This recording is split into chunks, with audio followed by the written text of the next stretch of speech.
வணக்கம். அதாவது நான் தோழர் மனோஜ் அவர்களை யூடியூப்ல பார்த்துருக்கேன். அதுல பார்த்தா கொஞ்சம் சிவப்பா தெரிவாரு, நேரில் பார்த்தா கருப்பா இருக்காரு. இங்கே ஒரு நீளத்துக்கு ஒரு கூட்டம் போட்டுக்கிட்டு இருக்காரு.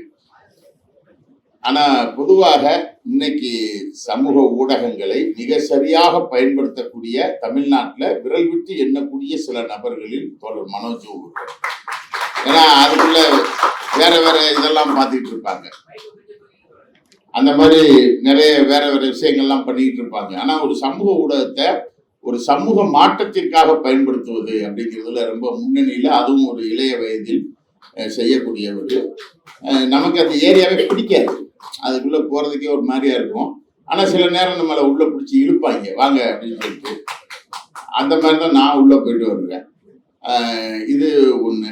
அதே போல எனக்கு முன்னால் பேசிய செந்தில் வேலா இருக்கட்டும், அப்புறம் தோழர் ஜீவ சகாப்தனாக இருக்கட்டும், டாக்டர் காந்தராஜ் ஐயா வந்திருக்காங்க. அவர்களாம் ரொம்ப பாரம்பரியமாக பதம் பார்க்கக்கூடிய முக்கியமான நபர்ல அவர் இருக்கட்டும். அதே போல வன்னியரசு இருக்காங்க. எல்லாரும் பேச வேண்டியிருக்கு, நான் சுருக்கமாகவே பேசிடுறேன். இந்த கூட்டத்தினுடைய நோக்கம் என்ன அப்படின்னு சொன்னா, அண்ணன் திருமா மன்னர்களை பற்றி ஏதோ பேசிட்டாரு. அப்போ மன்னர்களை பற்றி பேசலாமா அப்படின்னு சொல்லி ஒண்ணு. இப்ப எனக்கு முன்னால் பேசிய ஜீவசகாப்தன் சொன்னாரு, இடதுசாரி அப்படின்னாரு, வலதுசாரி அப்படின்னாரு. இதெல்லாம் என்ன சாரி அப்படிங்கிறது நம்ம கொஞ்சம் தெரிஞ்சுக்கிற வேண்டிய ஒரு அவசியம் இருக்கு. இப்ப அரசியல் களத்துல இடதுசாரி வலதுசாரின்னு ரெண்டு வார்த்தை இருக்கு. இந்த வார்த்தையினுடைய உண்மையான அர்த்தம் என்ன அப்படின்னு சொன்னா வேற ஒண்ணும் இல்லை. அந்த காலத்துல மன்னர்கள் ஆட்சி செய்யும் போது, மன்னர் ஆட்சி நடைபெற்ற காலத்துல பிரெஞ்சுல, அப்ப மன்னர்கள்ல என்ன செய்வாங்கன்னா, இந்த மந்திரிகள்லாம் சுத்தி உட்கார்ந்துருப்பான். உட்காந்துட்டு, மன்னா உன்னை மாதிரி ஆளினால் அழகராசா உலகத்துல இல்லை, உன்னை மாதிரி பஞ்சர் அடிக்கிற ஆள் கிடையாது அப்படின்னு சொல்லி புகழ் பாடுவாங்க. அப்புறம் அவங்க கொஞ்சம் அவள் கொடுப்பாங்க, இவங்க வாங்கி தின்னுட்டு எரிச்சு போயிடுவாங்க. இதுதான் இந்த மந்திரிகள் பண்ணக்கூடிய வேலை. உடனே மன்னன் என்ன திரும்ப கேட்பான் அப்படின்னு சொன்னா, மாதம் மும்மாரி மழை பொழிந்ததான் மந்திரி அப்படிமா. அப்படின்னா பயவுள்ள என்ன தெரியுமா, மழை வெஞ்சிச்சா பெய்யலையான்னு தெரியாம அந்தரங்கத்துல என்ன செஞ்சு கிடக்காங்க, படுத்து கிடக்கான்னு அர்த்தம். அதான் மன்னன். அதாவது என்ன நமக்கே தெரியும்ல, மாதம் மும்மாரி மழை பொழிந்ததா மந்திரினா அர்த்தம் என்ன, மழை வெஞ்சிச்சா பெய்யலான்னு தெரியாது அவனுக்கு. அவன் தான் மன்னன். இவனை பேசினா என்ன பேசாட்டி என்ன, இதுல என்ன கோபம் உனக்கு வர வேண்டியது ஒண்ணு. இந்த மன்னர்கள் இருக்கிற போது அரச சபை, இன்னைக்கு பார்லிமெண்ட் இதெல்லாம் இருக்கு பத்தியா, அப்ப அரச சபை தான் இருக்கும். அரச சபையில மந்திரிகள்லாம் ஒன்னா உட்காந்து கும்மி அடிச்சிட்டு இருப்பானுங்க, மன்னனை பற்றி புகழ்ந்து பாடுவானுங்க, இதெல்லாம் நடக்கும். அப்ப என்ன பண்றாங்கன்னா, மக்களை பற்றி மன்னர்கள் எதுவுமே நினைக்கிறது இல்லை, மக்களை பற்றியே நினைக்கிறது கிடையாது. அப்ப மக்கள் என்ன பண்றாங்கன்னா, பெரும் போராட்டம் நடத்துறாங்க. பெரிய பெரிய போராட்டம். முதலில் பிரெஞ்சுல மிகப்பெரிய போராட்டம் நடந்து, அவன் என்ன கோரிக்கை வைக்கிறான் அப்படின்னு சொன்னா, அரச சபையில் மக்கள் குறைகளை பேச வேண்டும், எங்களுக்கு அதற்கு இடம் வேண்டும் என்ற குரல் உலகத்தில் முதலில் பிரெஞ்சில் ஒலிக்கிறது.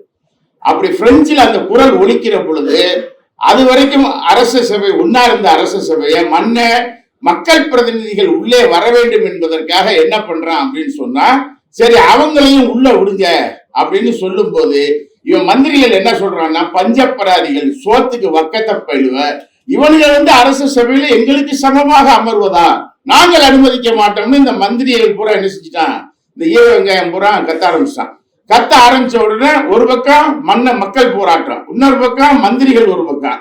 மன்னன் என்ன பண்ணான்னா, எப்பா அவனும் நீங்களும் சமமா இல்லப்பா, அதனால சபையை என்ன செய்யறோம்னா ரெண்டா பிரிக்கிறோம். மன்னனுக்கு ஆதரவாக பேசுபவர்கள் வலது பக்கம் அமருங்கள், மக்களுக்கு ஆதரவாக பேசுபவர்கள் இடது பக்கம் அமருங்கள் என்றால் அதுதான் வலதுசாரி, அதுதான் இடதுசாரி. வலது சார்பு, இடது சார்பு. வலது என்றால் புரிஞ்சுக்கங்க, மன்னனுக்கு ஆதரவாக, அதிகாரத்தில் இருப்பவனுக்கு ஆதரவாக பேசுவது. மக்களுக்கு ஆதரவாக பேசுபவர்கள் அப்படின்னு யாருன்னா அவர்கள் இடதுசாரிகள். அந்த இடதுசாரிகளில் தமிழ்நாட்டில் மிக மூத்த இடதுசாரியாக இன்றைக்கு வளர்ந்து கொண்டிருக்கக்கூடியவர் அண்ணன் திருமா என்பதை நான் மிகவும் பணிவன்போடு சொல்லி விரும்புகிறேன். ஏன் இடதுசாரி அப்படிங்கிறத சொல்றேன்னா, இடதுசாரிக்கு என்று ஒரு அரசியல் இருக்கு. இப்ப இடதுசாரியிலே இடதுசாரி தீவிரவாதம் அப்படின்னு ஒண்ணு இருக்கும், இடது சார்புன்னு ஒண்ணு இருக்கும். அதுக்கெல்லாம் என்ன விளக்கம் தலையா ஒண்ணும் இல்ல. தாசில்தார் தப்பு பண்ணிட்டாரா, தப்புக்கு எதிராக மக்களை திரட்டி போராடுங்க அப்படின்னு சொன்னா அது இடது சார்பு. தாசில்தாரை போட்டுருங்க அப்படிங்கிறது இடதுசாரி தீவிரவாதம். அவ்வளவுதான் மேட்ரு, வித்தியாசம் தான். அதே போல வலது சார்பு தீவிரவாதம், வலது சார்பு பிற்போக்குவாதம், தீவிரவாதம் கிடையாது. வலதுசாரிகள் அப்படின்னு ஒண்ணு இருக்கு. அந்த அதிகாரத்தில் இருக்கிறவனுக்கு அப்படியே பேசிக்கிட்டே இருப்பானுங்க. அது வலதுசாரி பிற்போக்குவாதம் அப்படிங்கிறது என்ன தெரியுமா? புல்புல் புறவையில அவர் பறந்துக்கிட்டு வந்தாரு.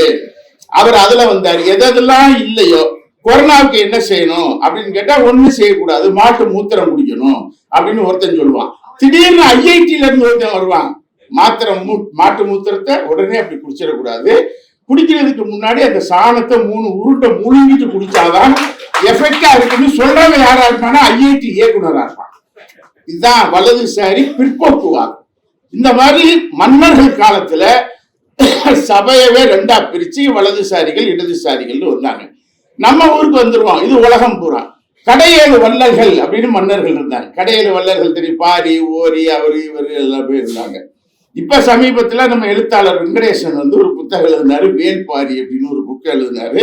அந்த வேல்பாரியை புத்தகத்தை நீங்க படிக்கலாம், ஒரு நல்ல இலக்கியம் தான்.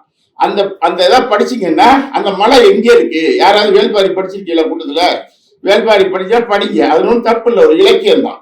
அதை படிச்சீங்கன்னா பாரி மன்னனை பற்றியான ஒரு புகழ்ந்து எழுதப்பட்ட ஒரு 7 கடையேழு வள்ளல்கள் இருந்தார்கள் அப்படின்னு சொல்லி அவங்கள பத்தியாக புகழ்ந்திருப்பாங்க. அவங்களையெல்லாம் புகழ்ந்துகிட்டே இருக்கும்போது அவங்கள போட்டு தள்ளவங்க எவுக அப்படின்னு பேச வரணும்ல.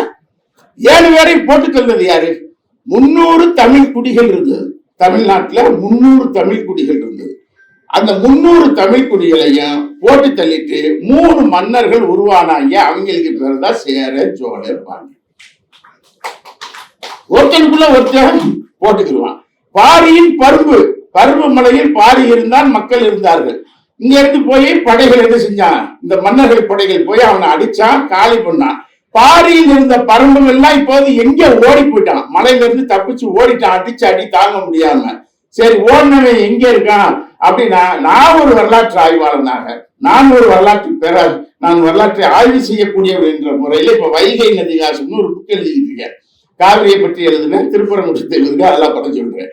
வைகை நதிகாசம்னு ஒரு புக் எழுதுறேன். அப்புறம் தான் பார்த்தா பரம்புல இருந்து அடிபட்டு ஓடினவங்க எல்லாம் குடியேறிய ஊர் தான் பரமக்குடின்னு ஒரு ஊரா இப்ப உட்கார்ந்து இருக்கு. அவனுடைய தொன்மம் அங்க இருக்குங்கிறத இப்பதான் எடுத்து படிச்சு பார்த்துக்கிட்டு இருக்கேன். எல்லா டாக்குமெண்ட்டும் எடுத்துட்டேன். பரமக்குடிக்கு ஊருக்கு என்ன வரலாறுனா, பரம்புல இருந்து அடிச்சு ஓடினவங்க குடியிருந்த இடம் அது. இல்லையா, இப்பதான் முதல்ல இங்க நான் சொல்றேன், இந்த கூட்டத்தில் தான் நான் முதல்ல சொல்றேன். ஆனா பரமன்குடி அப்படின்னு திடீர்னு அதை நம்பாதீங்க, சாரி, அது கிடையாது. ஏன்னா இங்க ராஜா அண்ணாமலைபுரம்னு ஒரு இடம் இருக்கு. அந்த ஊரை ஆரியபுரம் அப்படின்னு மாத்தினாங்க. ராஜா அண்ணாமலை இங்கிலீஷ்ல ஆரியபுரம். நாங்க ஏடிஎம்கே பிரிவுல ஆரியபுரம் அப்படின்னு மாத்தினாங்க ஒரு போர்டை. நான் தான் கத்தின சன் டிவில, அடே அப்புறம் திராவிடபுரம்னு பக்கத்துல இருக்கா, அது ஆரியபுரம் மாத்தாதான் ராஜா அண்ணாமலைபுரம் அப்படின்னு சொன்னதுக்கு பின்னாடிதான் எடப்பாடி காதுல விழுந்து, அதுக்கு முன்னாடி அது போடவே மாத்தினாங்க, மறந்துடாதீங்க. இப்பயும் பாத்தீங்கன்னா ராஜா அண்ணாமலைபுரம் எழுதி இருக்க மாட்டான், ஆரியபுரம் தான் எழுதி வச்சிருப்பானுங்க. இந்த மாதிரி இந்த திருவிழால வேலை இருக்குல்ல, இதெல்லாம் ரொம்ப பண்ணுவானுங்க இந்த மாதிரியான இந்த குரூப். இப்ப இந்த 300 குழுக்களை அழிச்சவன் எந்த மன்னன்? அவர்கள் தானே சேர, சோழ, பாண்டியர்கள். இவன் 3 பேரத்துக்குள்ள என்ன செஞ்சுக்கிடுவாங்க? அடிச்சுக்கிடுவாங்க. திரும்ப என்ன சொன்னாரு? அந்த மன்னர்கள் சார் ஒரே ஒண்ணுதான் சார். மன்னன்னா என்ன சார் அர்த்தம்? எந்த மதம் மன்னனும் இருக்கட்டும் சார், மன்னன்னா என்ன அர்த்தம்? மக்களை அடக்கியவன் அர்த்தம். அவ்வளவுதான் மேட்ரு. மக்களை அடக்கியவன், அவ்வளவுதான். மக்களுக்கான பக்கம் மன்னன் ஆட்சியில் எங்க இருக்கு? இந்த கேள்வி கேட்கணுமா வேண்டாமா? நான் வரலாறு படிக்கிற பொழுதெல்லாம் அக்பர் மரம் வெட்டினார், கொலை வெட்டினார், குட்டையை வெட்டினார் அப்படின்னு சொல்லும் போது, இல்ல வேற ஒரு மன்னன் அதை செஞ்சான் அப்படின்னு சொல்லும் போது, தஞ்சை பெரிய கோயிலை அவன் கட்டினான் என்று சொல்லுகிற பொழுது, அப்ப அங்க இருக்கக்கூடிய மக்கள்லாம் என்ன செஞ்சுக்கிட்டு இருந்தான்னு நான் கேட்கல. அவன் தானே கட்டினா, அவனை பத்தி வரலாறு என்னையா சொல்லுது? அதானே வரலாறு. அந்த வரலாறு என்னன்னு திரும்ப கேட்கிறாரு. அதை அடக்கினவன் நீ தானே அப்படின்னு திரும்ப கேட்கிறாரு. அதற்கு நேர்மையா பதில் சொல்லு. சிற்றரசன்னா யாரு? சின்ன ரவுடிகளை வச்சு அடக்கினவே சிற்றரசன். பேரரசன்னா யாரு? பெரிய ரவுடிகளை வச்சு கூட்டத்தை வச்சு அடக்கினவே பேரரசன். என்ன பெரிய வெங்காயம் விளக்க வேண்டி கிடக்கு? இதெல்லாம் படிச்சுதானே வந்திருக்கோம். இதை பேசுறதுக்கு என்ன குதிக்கிற? எதுக்கு குதிக்கிற? ஏன் குதிக்கிறேன்னு கேக்குறேன் சார். மன்னர்களை போட்டு பதம் பார்க்கணும் சார். மன்னர்களை 2 விஷயத்துக்கா சார் மக்கள் நினைக்கான். சார் மன்னர்களை ரெண்டே விஷயத்துக்காக மக்கள் நினைவு கூறுறாங்க, அரசு நினைவு கூர்ந்து மறந்துடாதீங்க. ரெண்டே விஷயம் தான். ஒண்ணு, அவர்கள் நீர்நிலைகளை உருவாக்கினார்கள், அணைகளை கட்டினார்கள், குளங்களை தோண்டினார்கள், கம்மாய்களை தோண்டினார்கள், கால்வாய்களை தோண்டினார்கள், நீர்நிலைகளை உருவாக்கினார்கள். அது இன்றைக்கும் என்ன செய்யுது, பயன்படுது. ஆனா அது கூட அவர்கள் மக்களுக்காக செய்யவில்லை, அதை மறந்துடக்கூடாது. ஏன்னா நீர்நிலைகளை உருவாக்கினால்தான் விவசாயம், விவசாயம் வந்தாதான் அவர்களுக்கு என்ன செய்ய அரசாங்கம் ஓடும். அவங்களுக்காகவே அவங்க தோண்டிக்கிட்டாங்க, நோண்டிக்கிட்டாங்க, அதை நம்ம யூஸ் பண்ணிக்கிட்டோம், அவ்வளவுதான் மேட்ரு. சரி, ரெண்டு, கலை பொக்கிஷம். கோவில் என்பது கலை பொக்கிஷம். அந்த கலை பொக்கிஷத்தை உருவாக்கினார்கள் மன்னர்கள் அப்படிங்கிற அடிப்படையில் நினைவு கூறப்படுகிறார்கள். கரெக்டா? இந்த ரெண்டு தான் சார். வேற என்ன? இப்ப என்ன சொல்லிட்டாரு, மன்னன்னா என்ன, ஒரு இலக்கணம் இருக்கு, சொல்லட்டுமா? மன்னன்னா அதிகாரம், மன்னன்னா பேராசை, மன்னன்னா சூழ்ச்சி, மன்னன்னா வஞ்சகம், மன்னன்னா சதி, மன்னன்னா கொலைகள் செய்வது, மன்னன்னா மது, மன்னன்னா மாது, மன்னன்னா சூது. வேற என்ன மன்னன்னா? இதை தாண்டி ஒரு மன்னன் செஞ்சான்னு மற்ற சொல்லு பாபு சார். உலக வரலாறு நான் கேட்கிறேன், சேர சோழ பாண்டியன் விட்டுருக்க, தஞ்சாவூர்காரனுக்கு மதுரைக்காரனுக்கு சண்டை, அவ்வளவுதான் மேட்ரு. பொன்னியின் செல்வன் வேற என்ன, தஞ்சாவூர்காரனுக்கு மதுரைக்காரனுக்கு சண்டை, அதை தாண்டி அதுக்குள்ள என்ன இருக்கு? அவ்வளவுதானே. இதை என்ன பெருசா ஊங்கிற, என்ன பேசுற?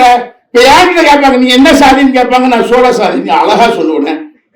சோழ சாதினா என்ன சாதின்னு கேட்பாங்க, உனக்கும் தெரியாது யாரு என்ன சாதின்னு தெரியும். நீங்க யாரு கேட்டாலும் சொல்லியிருக்கேன், நாங்க சோழ சாதின்னு சொல்லிட்டு பேசாம போங்க. ஏன் அதை சொல்றேன்னு சொன்னா, ராஜராஜ சோழன் இருக்காருல்ல, மகா கணம் பொருந்திய ராஜராஜ சோழன், அவருக்கு 1 2 மாத்திரம் இல்லைங்க, 15 மனைவிகள். 15 மனைவிகள். பேர் சொல்லணுமா? முத மனைவி உலக மகாதேவி, 2வது மனைவி சோழ மகாதேவி, 3வது மனைவி அபிமான வள்ளி மகாதேவி, 4வது மனைவி திரைலோகிய மகாதேவி, 5வது மகாதேவி பஞ்சவன் மகாதேவி, 6 பிருத்வி மகாதேவி, 7 லாட மகாதேவி, 8 மீனவன் மகாதேவி, 9 திருப்போண மகாதேவி, 10 வில்லவன் மகாதேவி, 11 வீர நாராயணி மகாதேவி, 12 நத்தன் தில்லை அழகி மகாதேவி. எப்படி இதெல்லாம் முடியும் தெரியல. சரி, 13 காடன் தொங்கி மகாதேவி, உன்னாலே முடியல. 14 Pon Pichi Mahadevi, 15 notice point your honour Thaila Mahadevi. நான் சொல்லல சார், நான் சொல்லல சார். நேர தஞ்சாவூர் கோயிலுக்கு போங்க, தஞ்சாவூர் கோயிலுக்குள்ள உள்ள நுழைஞ்ச ஒரு கல்வெட்டு இருக்கு. தன் பெண்டுகள் என்று வெட்டுக, என் பொண்டாட்டினு வெட்டுகன்னு ராஜராஜ சோழன் சொன்னதாக ராஜராஜ சோழன் பொண்டாட்டி 15 பேர் வரிசையா அப்படி எழுதி வச்சிருக்காரு. கோயிலுக்கு நன்கொடை கொடுத்தவங்க பேர் இருக்கும்ல. நான் இப்ப என்ன கேட்கிறேன், இந்த 15 பேர்ல நீ யாருடைய வாரிசு? அதுக்கு மட்டும் என்ன மன்னர் பெருமை பேசுற? இதை நீ வெளியே சொல்ல முடியுமா? அப்பா யாருன்னு யாருக்கா தெரியுமா? அம்மா சொன்னா கேட்டுக்கணும், அதை போய் ஆராய்ச்சி பண்ணக்கூடாது. அம்மா யாரையாவது கூப்பிட்டு வந்தாங்க ஒப்பேன்னு சொன்னா அதோட வணக்கம் நன்றிட்டு எதிர்த்து போயிட்டே இருக்கணும். 15 பேர்ட்ட போய் கேளு, நீ யாருன்னு கேட்க. என்ன வரலாறு பேசுற, என்ன மன்னர் பெருமை பேசுற? சார், ராஜராஜ சோழன் நல்ல கோவில் கட்டினாரா? கட்டினது அவரா? உழைப்பாளியான கட்டினா. உழைப்பாளியினுடைய பக்கம் அங்கே எங்கே இருக்கிறது என்ற கேள்வியைத்தான் அண்ணன் திருமாவளவன் கேட்கிறார். வேற ஒண்ணு கேட்கல. கோயில் கலை பொக்கிஷம் சார். கோயில் 2 விஷயம் தான் சார். ஒண்ணு வழிபாடு சார்ந்தது, இன்னொன்று வரலாறு சார்ந்தது. நான் கோயில வரலாறா பார்ப்பேன். நான் அந்த கோயிலை பார்த்தேன்னா நான் கோயிலுக்குள்ள போவேன், எல்லாரும் கும்பிடுறாங்கன்னா நானும் போவேன், உள்ள போவேன். ஒருத்தர் கும்பிட்டாருன்னா அவர் விபூதி பூசினா நானும் பூசிக்கிறேன், அவரை மதிப்பேன், அதெல்லாம் வேற. ஆனா நான் ஒரு கோவிலை கலை பொக்கிஷமாகத்தான் நான் பார்ப்பேன். ஒன்னொருத்தர் அதை வழிபாடா பார்ப்பார், தப்பு இல்லை, வழிபட்டுக் கொள்ளலாம். ஆனா அதை வைத்துக் கொண்டு என் மன்னன் பெரியவன், உம்மன்னன் பெரியவன், சோத்துக்கு எம்பிசி சர்டிபிகேட் கிடைக்கிற நீ என்னத்துக்கு போய் பேசி கிடைக்க? தாசில்தார் ஆபீஸ்ல போயிட்டு பிசி கொடு, எம்பிசி கொடு, ஐயா ஓசின்னு மட்டும் கொடுத்துறாத, என் முன்ன தெருவில் பிச்சை எடுக்கணும் அப்படின்னு போயிட்டு சர்டிபிகேட் வாங்கி நிக்கிறவனுக்கு என்ன ஆண்ட பரம்பரை தேவை இருக்குன்னு நான் கேட்கிறேன். இதைத்தானே அவர் கேட்கிறாரு, இதைத்தானே அவர் கேட்கிறாரு. இது என்ன தப்பு இருக்குன்னு கேட்கிறேன். மன்னர்கள் யாராவது உங்களை வாழ வச்சாரா? சரி, மன்னர்கள் அன்னைக்கு என்ன செஞ்சா, சரி அவன் ஜாதிக்கார பிள்ளைகளை ரொம்ப கஷ்டப்பட்ட பிள்ளைகளை கட்டி கொடுத்தா, கட்டி கொடுத்த வரலாறு இருக்கா? குடவோலை முறை தெரியுமா உங்களுக்கு? உடனே ஆரம்பிச்சிருவாங்க. எல்லா ஈரவங்காயமும் தெரியும். குடவோலை முறை தெரியுமா? ஜனநாயகம் பூத்து குலுங்கியது தெரியுமா? உத்தரமேரூர் கல்வெட்டு தெரியுமா? தெரியும். எவனுக்கு இருந்துச்சு ஓட்டு? குடவோலை முறையில நிலம் எவன் வச்சிருக்கிறானோ அவனுக்கு தான் ஓட்டு, மறந்துடக்கூடாது. அந்த நிலம் யாருக்கு இருந்துச்சு? இருந்த நிலத்தை புடிங்கி வச்சுக்கிட்டு இவனுக்கு ஓட்டான், நிலத்தை பறி கொடுத்தவனுக்கு ஓட்டு கிடையாது. அதான் இருந்துச்சு ஜனநாயகம். குடவோலை முறை அதான சொல்லுது. இந்த காவிரி நீர் 1000 பக்கத்துக்கு புக் எழுதி வச்சிருக்கேன். காவிரி நதியை ஒட்டு மொத்தமா ஆராய்ச்சி பண்ணி அதுல ஃபுல்லா அதைத்தான் எழுதி வச்சிருக்கேன். அதைத்தான் அவர் பேசுறாரு. சார், அவரை பத்தி நிறைய பேச வேண்டியிருக்கு, நான் வந்துடுறேன், டைம் ஆயிடும். இப்ப இந்த சூழல்ல இப்ப என்ன சொல்றாங்க, மதுரையில ஒரு மன்னன், அங்கே மன்னன் தான், மன்ன வரதான். சார், ஒன்னொன்னு நம்ம நல்லா யோசிப்பாருமே, எல்லாரும் பெரிய ஆளுகள்லாம் உட்காந்துருக்கீங்க. இந்து மன்னனை முஸ்லிம் மன்னன் கொண்டு விட்டான், கரெக்டா? அதுக்காக யாராவது இந்துக்கள் திரண்டு கலவரம் நடத்திய வரலாறு ஏதாவது பதிஞ்சிருக்காங்க? இல்ல, ஒரு முஸ்லிம் மன்னனை இந்து மன்னன் கொண்டுட்டான், அதுக்காக முஸ்லிம்கள்லாம் திரண்டு ஒரு பெரிய கலவரம் பண்ணதாக வரலாற்றில் எங்காவது பதிவு இருக்கா? எங்கேயுமே கிடையாது சார். ஏன்னா மன்னர்கள் என்றாலே அதிகாரத்தில் இருப்பவர்கள், அவர்களுக்குள்ள அடிச்சுக்கிடுவான், கூடிக்கிடுவான், செத்துக்கிடுவான், என்ன வேணாலும் பண்ணிக்கிடுவான். இங்கிட்டு தூக்கி நீங்க ராமநாதபுரம் கிழவன் சேதுபதி ஆட்சி நடக்குது. கிழவன் சேதுபதியினுடைய ஆட்சியில கிழவன் சேதுபதி இறந்து போகிறார். கிழவன் சேதுபதி இறந்து போகும்போது அவரோடு சேர்த்து உடன்கட்டை ஏற்றப்பட்டவர்கள் எத்தனை பேர் தெரியுமா? 48 பேர். 48 பேர் என்ன செஞ்சாங்க? உடன்கட்டையில தூக்கி போடுறாங்க, தீயில தூக்கி போடுறாங்க. தொண்டைமான், புதுக்கோட்டை தொண்டைமானுடைய அரசனுடைய தங்கை, அவள் அதில் ஒரு ஆளு. 48 பேர்ல ஒரு அம்மா. அந்த ஆளு வர்றான். யாரு? புதுக்கோட்டை தொண்டைமான் வாரான். தங்கையை உடன்கட்டை ஏற்ற போகிறார்கள். எதுக்கு வரான? காப்பாற்ற வரல, போட்ட நகைகளை வாங்கிட்டு போக வந்திருக்க. ரெக்கார்டு சார், டாக்குமெண்ட் தான் மன்னர் ஆட்சி. ஒரு மன்னன் இறக்கும் போது, இது கிழவன் சேதுபதி பத்திரம் அல்ல, தமிழ்நாட்டில் நான் ஏராளமான வரலாறு என்னால சொல்ல முடியும். இதை பதிவு செய்திருக்கிறார்கள் டாக்குமெண்ட். முதல்ல தூக்கி உள்ள போட்டாச்சா? உலகமாக தேவியா போட்டாச்சு. கத்துனாலா? இல்ல, கத்தல. சைலண்டாலா? செத்தாலா? Yes, right. நம்பர் செகண்ட், 48 பேரை ஒருவன் இறக்கும் போது, ஒரு மன்னன் இறக்கும் போது தீயில் தூக்கி போடுகிறார்கள் என்று சொன்னால் யோசிச்சு பாருங்க என்ன நடந்திருக்குன்னு சொல்லி. இதெல்லாம் வரலாறு. ஆனால் அதே நேரத்தில் அவர்கள் இன்னொரு பக்கம், முத்துராமலிங்க சேதுபதி கேள்விப்பட்டிருக்கீங்களா? ஜென் ஜார்ஜ் கோட்டை தெரியும். ஜென் ஜார்ஜ் கோட்டையில் வெள்ளையனுக்கு வரி கட்ட மாட்டேன் என்று சொல்லி இரவும் பகலும் தெரியாமல் 16 ஆண்டு காலங்கள் தனிமை சிறையில் இருந்து செத்து போனவன் முத்துராமலிங்க சேதுபதி. மறந்துறாங்க, அவனும் ஒரு மன்னன் தான். 16 வருஷம் ஜென்ஜார்ஜ் கோட்டைக்குள்ள ஜெயிலுக்குள்ளேயே இரவுக்கும் பகலுக்கும் வித்தியாசம் தெரியாமல் செத்து போன முத்துராமலிங்க சேதுபதியும் உண்டு. கிழவன் சேதுபதி இறக்கும் போது 48 பேர் செத்தது உண்டு. வரலாறு பல வகையாக பயணிக்கும், பதிவு செய்திருக்கும். இப்ப என்ன பிரச்சனை? திருப்பரங்குன்றத்துல சிக்கந்தர், அவரை தூக்கி, அவர் ஒரு மன்னர். சிக்கந்தர் அங்க எப்படி வந்தாருங்கிறதுக்கு ஒரு பெரிய வரலாறு இருக்கு, யாருக்கும் தெரியல. இவங்க சத்தம் போட ஆரம்பிச்சாங்க. நான் என்ன பண்ணேன், நான் ஒரு வரலாறை படிக்கிறவன், வரலாறு ஆய்வு செய்யக்கூடியவன். நான் அதுல எழுத ஆரம்பிச்சேன். சிக்கந்தர் யார், சிக்கந்தர் எப்படி வந்தார் அப்படின்னா அதுக்குள்ள பெரிய கதை இருக்கு சார். நீங்க இந்த அதாவது வரி நிறைய எழுதலாம். ஒரே ஒரு வரி சொல்றேன். ஒரு 200 பேர் வந்திருக்காங்க. எங்க இருந்து? சவுதியில இருந்து. சவுதியில இருந்து சமய பிரச்சாரம் பண்ண வந்த ஒரு குழு பாண்டிய மன்னனை வீழ்த்தி அரண்மனையை கைப்பற்ற முடியுமா அப்படின்னா அன்னைக்கு இருந்த சமூக நிலைமை என்ன அப்படின்னு சொன்னா வேற ஒண்ணுமே இல்ல.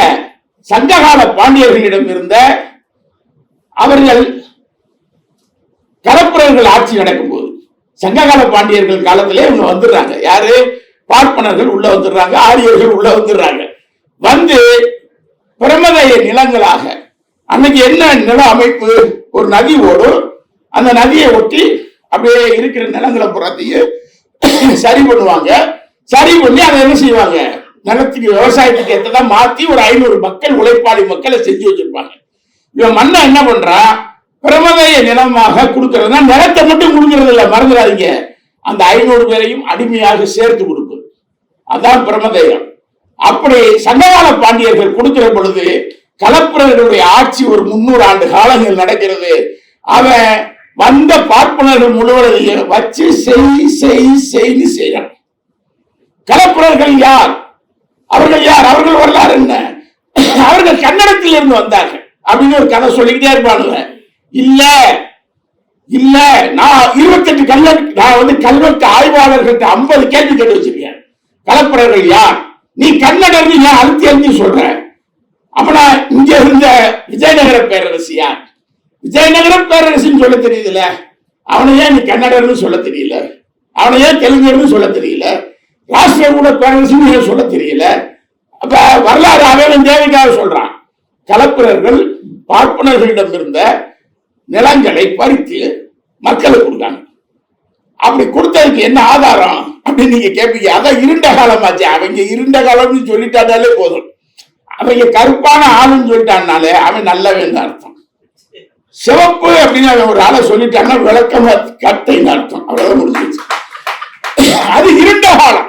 என்ன இருண்ட காலம், அது என்ன இருண்ட காலம் அப்படின்னு உள்ள போய் பார்த்தோம்னா கலப்பிரர் ஆட்சி இருண்ட காலம்னு ஏன் சொல்றான். குப்தர்கள் காலம் என்ன காலம், பொற்காலம். அடங்கப்பா, குப்தர்கள் காலம் பொற்காலம், கலப்பிரர் காலம் இருண்ட காலம். குப்தர்கள் காலம் ஏன் பொற்காலம், பார்ப்பனர்களுக்காக பார்ப்பனரால் நடத்தப்பட்ட முதல் ஆட்சி, எனவே அது பொற்காலம். வரலாறு இப்படிதான் சொல்லிக் கொடுப்பான். அப்ப கலப்பிரர்களை வீழ்த்தப்பட்டதுக்கு பின்னாடி பாண்டியர்கள் வேள்விக்குடி செப்பேடுன்னு ஒரு செப்பேடு இருக்கு. இதை மட்டும் நான் சொல்லி முடிச்சிடுறேன். வேள்விக்குடின்னு ஒரு செப்பேடு இருக்கு. அந்த செப்பேட்டை இந்த புத்தகத்துல பதிஞ்சிருக்கேன். அதுல என்ன சொல்றான்னு தெரியுமா, சங்ககால ஒரு ஐயர் ஒரு ஐயர் பேசுறான். அவன் சொல்றான், அந்த செப்பேடு எங்க இருக்கு தெரியுமா, லண்டன்ல இருக்கு. அதுல இருக்கிற டாக்குமெண்ட் அதுல பதிஞ்சிருக்கேன். அவன் சொல்றான், சங்க காலத்துல இருந்தவங்க தாத்தா நிலத்தை பூரா என்கிட்ட கொடுத்தாரு, நிலத்தை பூரா கொடுத்தாரு.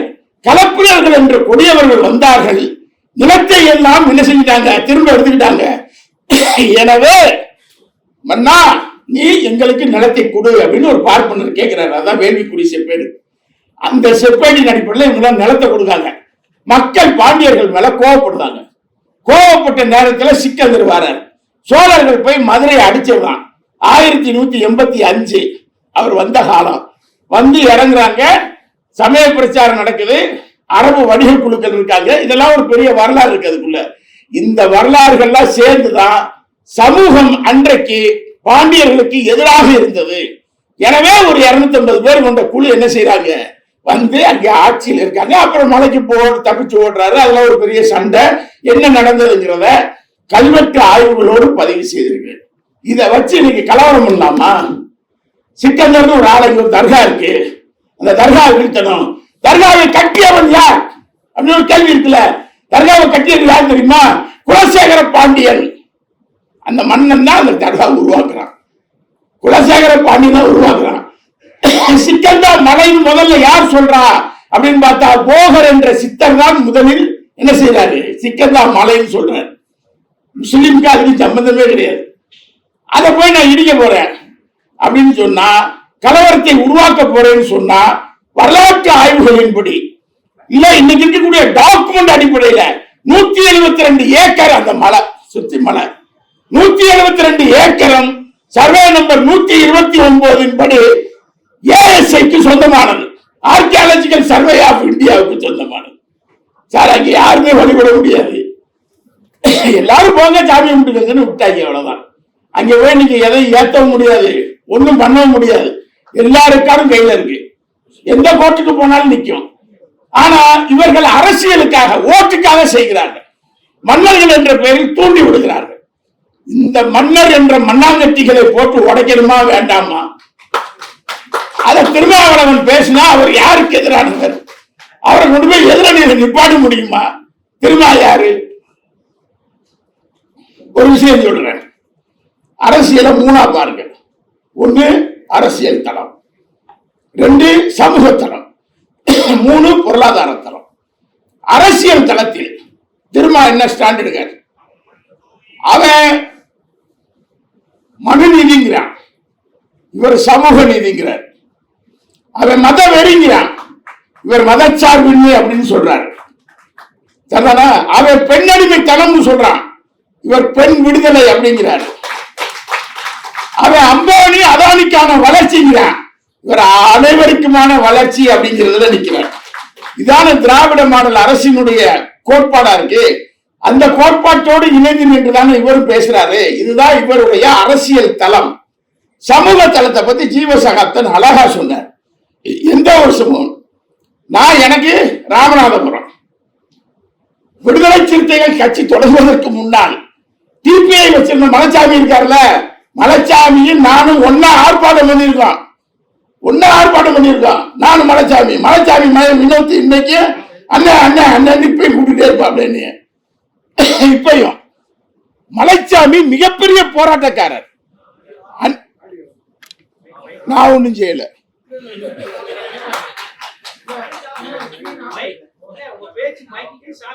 இல்ல, மலைச்சாமி மிகப்பெரிய போராட்ட வீரர். அன்றைக்கு அவர் ஆதிக்க ஜாதியினரால் வேறு மாதிரி பார்க்கப்பட்ட காலத்தில் நாங்கள் எல்லாம் மலைச்சாமி கூட நின்று போராடி இருக்கிறோம். மானாமதுரை வீதியில் மறந்துடக்கூடாது. மானாமதுரை வீதியில் நான் போராடி இருக்கிறேன், பரமக்குடி வீதியில் போராடி இருக்கிறேன், மதுரை வீதியில் போராடி இருக்கிறேன். அண்ணன் திருமா அப்போது மதுரையில் ஒரு அலுவலகத்தில் வேலை செய்து கொண்டிருந்தார். எனக்கு அப்பயும் தெரியாது, நான் அப்படிதான் தெரியாது நேரம். ஆனா மலைச்சாமிகளோடு நாங்கள் பயணப்பட்ட காலத்தில் கூட அன்றைக்கு எல்லாரும் சேர்ந்து மண்ணு கட்டுவோம். அன்டச்சபிலிட்டி ரிமூவ் பண்ணு, தீண்டாமை கொடுமையை அகற்றி நிறுத்து. சார், நான் ஒரு வீட்டுக்கு போயிருக்கேன் சார், என்னோட படிச்ச ஒரு தலித்து பையன் சொல்லிட்டாங்க. அது அவன் தலித்தா இல்லைன்னா எனக்கு தெரியாது சார். அவன் வீட்டுக்கு போயிட்டேன், முருகன் அவன் பேரு. முருகன் வீட்டுக்குன்னு போய் இறங்கிட்டேன், பஸ்ஸை விட்டு இறங்கிட்டேன். அவன் வீட்டுக்கு வர சொல்லிட்டான், நாங்க போயிட்டோம். அங்க போனதான் தெரியுது அந்த அவன் வந்து தலித்து பையன்னு எனக்கு தெரியாது. நான் போயிட்டேன். போய் முருகன் வீடு எங்க இருக்குன்னு கேட்டேன். அவன் என்ன செஞ்சான் தெரியுமா? இப்படி போய் அப்படி திரும்புங்கண்ணா. சரி, திரும்பிக்கிடுவோம், ஒரு டீ குடு அப்படின்னு கேட்டேன். நான் கேட்டேன், டீ குடு அப்படின்னு கேட்டேன். அவன் என்ன செஞ்சான் தெரியுமா? வாழை இலையை சுருட்டி எனக்கு டீ கொடுத்தான். சம்பவம் நடந்தது 1992. வாழை இலையை சுருட்டி டீ கொடுத்தான். நான் அவனை பார்த்தேன், யாருக்கு கொடுக்குற? எனக்கு கொடுக்குறியா? அவங்க எல்லாரும் இங்க அப்படித்தான் குடிப்பாங்க அப்படின்னு அவன் சொன்னான். அவங்க குடிக்காங்களா குடிக்கல எனக்கு தெரியாது. எனக்கு நீ கொடுத்த, நீ என்ன செய்யற? சட்டத்தை மீற, மனுஷனை மதிக்கல. நாங்களே உட்காந்துட்டேன் வாசல், சுத்தி 50 பேர் அருவாளோட நிற்கான். நான் உட்கார்ந்து இருப்பேன், அரெஸ்ட் பண்ணி இவனை தூக்கு மாட்டா, இவன் கடையை தூக்கு அப்படின்னு சொல்லி 3 நாள் அந்த இடத்துல படுத்துக்கிறேன். ஒத்தல தெரியும், அவனுக்கு யாரும் தெரியும். சண்டை போட்டு கடைசியில் அவன் என்ன பண்றான்? யூஸ் அண்ட் த்ரோ கப்ல என்ன செஞ்சான்? நான் எல்லாருக்கும் டீ கொடுக்குறேன், தாசில்தார் ஆஃபீஸ்ல வச்சு டிஎஸ்பி ஆஃபீஸ்ல பேச்சுவார்த்தை நடத்துறேன். நான் சொன்னேன், டம்ளர்ல குடு, அந்த ஊர் ஜனத்தை பூரா வர சொல்லு, குடிக்கவை, கழுவு. அது வரைக்கும் அந்த ஊரை விட்டு போக மாட்டேன்னு அந்த ஊர்ல உட்காந்து. இந்த ஊர் மக்கள் என்ன சொன்னாங்க தெரியுமா? சாரி, எதுக்கு சார், நாங்க தான் ஒரு டீ கடை வச்சிருக்கோம், இங்க வாங்க சார் டீ குடிப்போம். உங்க கடையில நீங்க குடிச்சுக்கங்க, நான் இந்த கடையில குடிக்க வந்து எனக்கு கொடுத்தா அவ்வளவுதான் மேட்ரு. ஏன்னா நம்ம போனதுக்கு முன்னாடி 2 ஊருக்கு சண்டை உருவாக்கி விட்டுருவான். ஆனா ஒண்ணு புரிஞ்சுக்கங்க, அந்த போராட்டத்தில் என்னோடு அதிகமாக அந்த ஊர் முழுவதும் விலகி நிற்காங்க. இந்த ஊர்ல இருக்கிற 50 இளைஞர்கள் என்னோடு சேர்ந்து நின்னாங்க, இது தப்பு அப்படின்னு சொல்லி. அதான், அதாவது அம்பேத்கர் சொல்லுவார், தீண்டாமை கொடுமையை எப்படி போக்குவது? தீண்டாமை என்ற ஒரு விஷயத்தை பிற்படுத்தப்பட்ட மக்களுக்கு அவர்களுக்கு உணர்த்துவதன் மூலமாக, அவர்களோடு மோதுவதன் மூலமாக அல்ல, அவர்களோடு உணர்த்துவதன் மூலமாக, அவர்களுக்கு புரிய வைப்பதன் மூலமாக, அவர்களை நம்மோடு இணைப்பதன் மூலமாகத்தான் தீண்டாமை கொடுமையை ஒழிக்க முடியும் என்று அம்பேத்கர் சொல்வார். நடமாடும் அம்பேத்கர் அண்ணன் திருமாவளவன் என்று நான் அழுத்தம் திருத்தமாக பதிவு செய்வேன். ஏன்னா அவரால் நினைச்சா ஒரு கலவரத்தை உருவாக்க முடியும், அவரால் நினைச்சா என்ன வேணாலும் செய்ய முடியும். ஆனால் ஒரு பெரிய கூட்டத்தை, ஒரு பெரிய மக்கள் திரளை அறிவுள்ளவர்களாக மாற்ற வேண்டும் என்ற ஒரு போராட்டத்தை நடத்தக்கூடியவர் அறிவாசான் அம்பேத்கர் என்று சொன்னால் நடமாடும் அறிவாசான் திருமாவளவன் என்று நான் ஓங்கிய சொல்வேன்.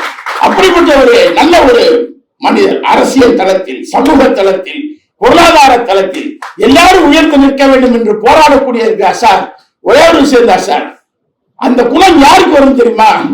இல்ல, நல்லது செய்யணும், நல்லது செய்யணும்னு சொல்லிட்டே தெரிவாங்க தெரியுமா? யாராவது சில பேர் இவனுக்கு எப்படியாவது கெட்டே செஞ்சு சோலை முடிச்சிடணும்னு அலைவான், அதெல்லாம் விட்டுருங்க. நல்லது செய்யணும் அப்படின்னு நினைக்கக்கூடிய ஒரு சிந்தனை இருக்குல்ல, ஒரு ஒரு மனசு இருக்குல்ல, அந்த மனசு திருமாவளவன்.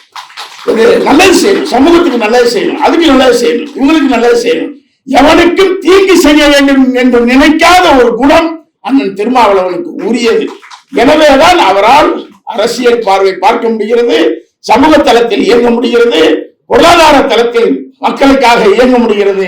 இந்த மூன்றின் மொத்த உருவமாக அவர் என்ன செய்கிறார்? அரசியல் தளத்தில் செயல்படுகிறார்.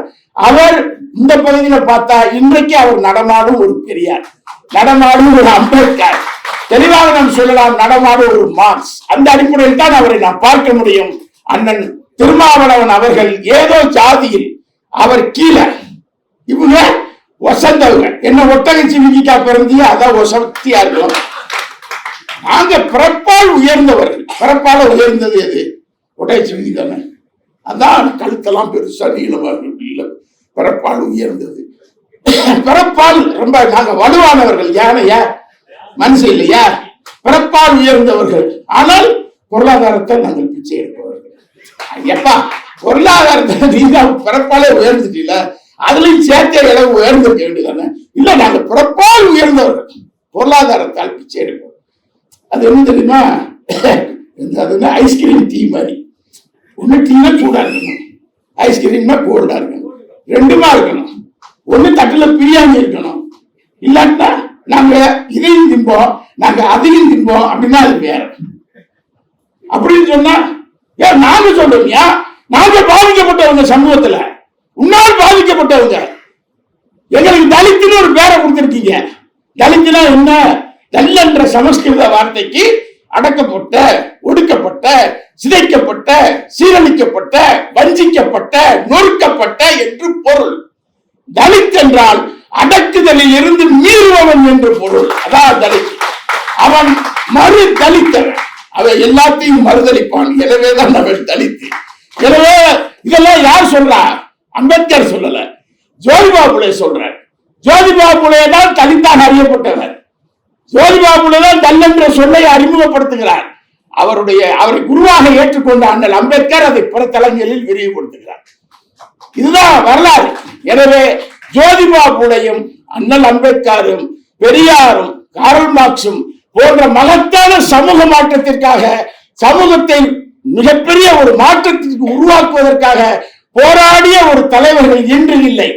ஆனால் அதனுடைய அடையாளமாக அண்ணன் திருமா இருக்கிறார் என்பதுதான் மறந்துவிடக்கூடாது. இயேசுநாதர் உயிரோடு இல்லை, பைபிள் வழி நடத்துகிறதா இல்லையா? நபிகள் நாயகம் உயிரோடு இல்லை, குர்ஆன் வழி நடத்துகிறதா இல்லையா? ஒவ்வொருத்தருக்கும் ஒரு நூல் வழி நடத்துகிறது. அண்ணன் அம்பேத்கருடைய தத்துவங்களும், மார்க்சிய தத்துவங்களும், பெரியாரிய தத்துவங்களும் அண்ணன் திருமாவளவனை வழி நடத்துகிறது. அவர் வழியில் பயணப்படுவதுதான் தமிழ் சமூகத்திற்கு நாம் செய்யும் மிகப்பெரிய கொடை. அண்ணன் திருமாவை எந்த ஒரு சக்தியாலும் தொட முடியாது, தொட்டால் நாங்கள் விடமாட்டோம். நன்றி, வணக்கம்.